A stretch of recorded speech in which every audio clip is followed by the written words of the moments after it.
Russia চীনে একটি গোপন যুদ্ধ ড্রোন প্রকল্প স্থাপন করেছে বলে দাবি করা হচ্ছে। এই প্রকল্প ইউক্রেন যুদ্ধে দূরপাল্লার আক্রমণের জন্য ড্রোন তৈরির লক্ষ্যে পরিচালিত হচ্ছে বলে জানিয়েছে রয়টার্স। ইউরোপের একটি গোয়েন্দা সংস্থার দুটি সূত্র এবং রয়টার্সের পর্যালোচনা করা নথিগুলোর মাধ্যমে এই তথ্য উঠে এসেছে।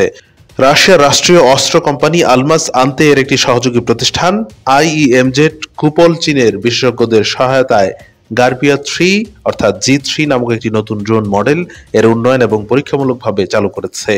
কুপল এবছরের শুরুর দিকে রাশিয়ার প্রতিরক্ষা মন্ত্রণালয় একটি প্রতিবেদন পাঠায়, যেখানে তারা তাদের কাজের বিবরণ তুলে ধরে।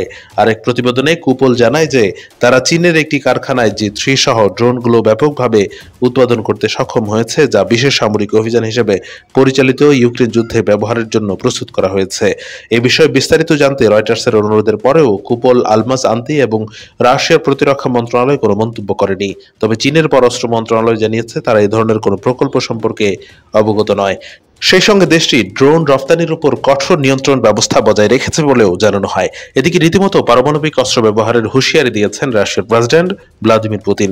রাশিয়ার পারমাণবিক অস্ত্র ব্যবহারের নিয়ম ও পূর্ব শর্ত পরিবর্তনের বিষয়টি বিবেচনা করার কথাও জানিয়েছেন তিনি। রাশিয়ার উপর ক্রুজ মিসাইল হামলা নিয়ে ইউক্রেনকে গ্রিন সিগন্যাল দিতে পারে যুক্তরাষ্ট্র ও ব্রিটেন। আর এই রিপোর্ট প্রকাশ্যে আসার পরই কঠোর হুঁশিয়ারি দিয়েছে ভ্লাদিমির পুতিন।